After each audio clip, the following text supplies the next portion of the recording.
Bonjour chers internautes de IGF1.sn, nous avons le plaisir de recevoir aujourd'hui comme invité à votre émission 13 minutes pour convaincre, M. Biralnia, secrétaire général du ministère de la Culture. Le prétexte de cette émission, c'est le Grand Prix du chef de l'État pour les arts. Bonjour monsieur. Bonjour Arnaud. Hier, vous avez organisé une conférence de presse pour parler de ce Grand Prix. Rapidement, est-ce que vous pouvez revenir sur le sens de cet événement? Alors, merci Arnaud de me donner encore l'opportunité de m'adresser à vos auditeurs, voire à vos téléspectateurs. Alors, les Grands Prix du Président de la République pour les arts et les lettres sont institués depuis longtemps pour célébrer la créativité, mais aussi faire la promotion et favoriser le développement des arts et des lettres de manière générale. Alors, on est resté longtemps sans organiser cet événement-là. Et M. le Président de la République a décidé, il y a 2 ans, en instruisant notamment le ministre de la Culture, d'organiser la cérémonie de remise des 10 Grands Prix. Et il y a à peu près 2 mois, nous avons pu obtenir une date, en l'occurrence le 19 décembre 2017, pour organiser cette cérémonie qui se tiendra au Grand Théâtre National. Alors, nous sommes donc sur une édition de relance et nous avons tenu au niveau du comité d'organisation qui a été mis en place dès l'annonce de la mesure par le président de la République à doter cette fois-ci en réalité 3 prix. D'habitude, c'était 2 prix, un grand prix pour les arts et un grand prix pour les lettres. Nous avons estimé au niveau du comité d'organisation qu'il était plus juste de doter 2 grands prix pour les arts, compte tenu de la multiplicité ou de l'importance des disciplines qui relèvent des arts de manière générale, où on a les arts scéniques et les arts visuels, et de doter les lettres d'un prix de 2 millions, ça fait 3 grands prix de 10 millions. En Suisse, nous avons fait quand même un clin d'œil à la jeune génération, que ce soit aussi bien pour les arts et pour les lettres, en dotant 2 prix d'encouragement qui sont dotés chacun de la somme de 2 millions. Pour la bonne et simple raison, quand on parle de Grand Prix, c'est quand même quelque chose qui magnifie une consécration, qui est une consécration. Quand on parle de consécration, on parle aussi d'une expérience, en tout cas d'une certaine présence dans le domaine dans lequel on évolue. Ce qui fait que, nous avons estimé que les jeunes générations, compte tenu du fait que, ils arrivent souvent dans la culture ou les arts jeunes et qui n'ont pas toute cette expérience, ou en tout cas, même s'ils peuvent être très très bons dans leur discipline, ils n'ont pas peut-être le nombre d'années, l'ancienneté requise pour vraiment parler de consécration. Nous avons estimé donc qu'il était vraiment judicieux de leur doter de 2 prix d'encouragement. C'est véritablement la spécificité de cette édition-là que nous avons donc tenu vraiment à célébrer dans ce sens. Alors, ça se tiendra au Grand Théâtre National, là, dans la matinée du mardi 19, avec un certain nombre de prestations, parce que c'est quand même avant tout la fête de la culture. D'habitude, la remise solennelle de la cérémonie de Grand Prix était couplée à la rentrée des arts et des lettres, et nous entendons, le ministre notamment, faire la proposition à M. le Président de la République que cette cérémonie puisse être couplée à la rentrée des arts et des lettres, pour dire vraiment la symbolique qui s'attache à cette cérémonie-là. Donc c'est une cérémonie de la famille de la culture et nous entendons en faire une grande manifestation. En quoi faisant? C'est d'abord une manifestation qui se veut populaire, qui se veut aussi nationale, puisqu'elle va impliquer l'ensemble des régions du Sénégal. À preuve, le lendemain de la remise des Grands Prix, le ministère toujours va organiser à Louga le Festival des Arts et Culture. Et nous avons donc convié à la remise des Grands Prix l'ensemble des troupes qui sont censées participer au FESNAC, c'est-à-dire les troupes des 14 régions. Et pour chaque région, on a à peu près entre 40 et 50 personnes, pour dire la participation nationale. Ensuite, c'est aussi une participation populaire parce que nous entendons quand même faire participer des troupes qui vont venir et des régions et de Dakar pour assurer vraiment l'animation artistique. Alors, ça, c'est le premier niveau du programme. Ensuite, nous aurons aussi une exposition des anciens Grands Prix. Ça fait une bonne quinzaine. On peut en citer de manière comme ça Mbaye Diop, Ndarilo, Ibou Diouf, etc. Alors, nous allons donc faire une exposition dans le hall du Grand Théâtre avec ces Grands Prix-là, mais aussi quelques images d'une expo photo qui est présentement à la Galerie nationale, qui est consacrée aux minorités du Sénégal, notamment les Bédik, les Dialonké, les Bassari, etc. Alors, et puis après, nous aurons un film sur les nominés, à qui on a tenu quand même à donner la parole pour qu'ils s'expriment par rapport à l'événement, par rapport au choix qui a été porté par le jury sur leur personne.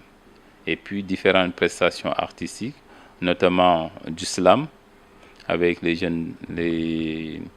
groupe des jeunes de la banlieue, ainsi de suite.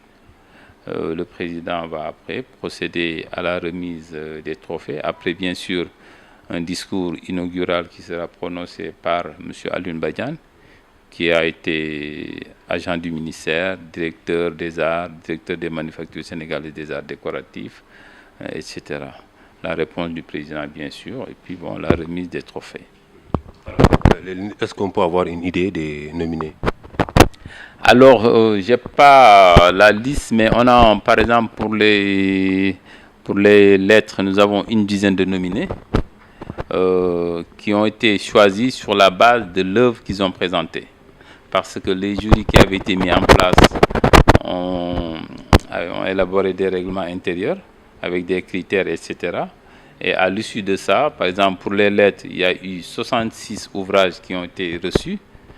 Et je voudrais préciser que le critère le plus déterminant, critère de base, en fait, c'est une manifestation de volonté. C'est-à-dire que nous avons lancé un appel à candidature et n'ont été choisis que ceux qui ont fait acte de candidature. Donc, ce qui explique que vous pouvez, par exemple, retrouver de grands noms des arts ou de la culture, des lettres par exemple, mais qui ne sont pas nécessairement parmi les nominés et qui peuvent faire dire mais comment se fait-il? En réalité, c'est sûrement parce que ils n'ont pas soumissionné. Bon, voilà. Donc, pour les lettres, il y a André Marie Diagne. Bon, il y en a d'autres. Hein. Il y a le colonel Moumargué, etc., etc. Ils sont une dizaine de nominés. Et parmi cette dizaine, donc, le Grand Prix, le jury des lettres va choisir un lauréat dont le nom va être dévoilé en présence du président de la République le mardi 19. Pour les arts, on a 5 nominés dans différentes disciplines. Le cinéma, avec notamment Ousmane William Baye. La musique avec Baba Mal. Il y a un styliste, le nom je ne me souviens pas. Il y a aussi... ils sont 5. Mais le jury a estimé, par exemple, bien qu'il y ait eu des candidats pour la danse, les cultures urbaines, que les critères, en tout cas, le jury a estimé qu'il ne pouvait pas décerner pour ces disciplines-là. Simplement parce que les critères qui étaient mis en avant pour la sélection n'étaient sûrement pas remplis par les candidats qui étaient posés. Donc le jury, pour les arts, n'a pas décerné pour les cultures urbaines, par exemple. Il y a quelque chose pour le cinéma, la musique avec Baba Mal, j'ai dit, le stylisme. Assi Djengba, qui a été une grande actrice de théâtre, qui a été une pensionnaire de Sorano, qui a longuement joué pour la dramaturgie, par exemple. Ils sont donc 5. Et donc, le jury va choisir aussi, comme pour les lettres, un lauréat parmi ces 5 personnes. Et après, on va choisir 2 prix d'encouragement parmi les nominés. Voilà. Au-delà de la somme symbolique, recevront certainement le prix. Mais est-ce qu'il y a une politique d'accompagnement de tous ces acteurs dans le domaine de cette... Oui, vous l'avez dit, c'est-à-dire que d'abord, le Grand Prix récompense une consécration, c'est-à-dire une carrière. Parce que généralement, quand quelqu'un se voit attribuer le Grand Prix, lauréat du Grand Prix, c'est parce que véritablement, il s'est distingué tout au long de sa carrière, où il a fait, pour ce qui est par exemple des lettres, il a écrit par exemple une œuvre qui mérite vraiment d'être lue. Donc c'est avant tout une consécration. Quand on parle, c'est aussi une reconnaissance de la nation, en ce sens que c'est le président de la République lui-même dont les prix portent son nom. C'est le président de la République qui remet, lors d'une audience solennelle, les prix aux lauréats. Et donc, je disais tantôt que c'est des prix destinés à faire la promotion, le développement de la culture, et donc à faire nécessairement la promotion de ceux-là, des lauréats, etc. Donc, ils vont être accompagnés par le ministère, par nos partenaires, l'OIF notamment, qui a décerné, qui prend en charge un prix, un grand prix, et la Fondation Sonatel qui prend en charge un prix pour les arts et un prix pour les...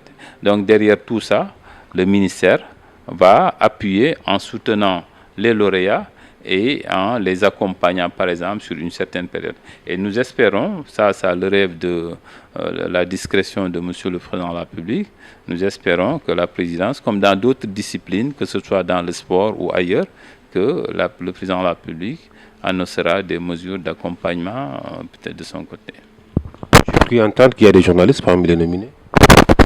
Oui, pour les lettres. Je pense qu'il y a 2 journalistes, effectivement, dont les œuvres ont été choisies parmi les nominés. Oh, tout à fait, absolument. Les journalistes, ce sont des écrivains, pas de grands écrivains. Bon, écoutez, vous savez, c'est vrai, il y a beaucoup d'écrivains, il y en a qui sont bons, il y en a d'autres qui le sont moins. Bon, mais je pense que les gens ont quand même du mérite d'essayer d'écrire. C'est pas évident du tout. Il suffit pas seulement d'avoir un parcours ou de savoir.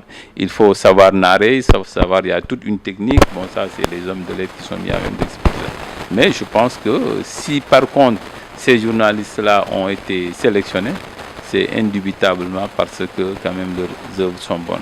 Et à preuve, le jury des lettres est présidé par le professeur Alioune Badara Diané, qu'on ne présente plus, et parmi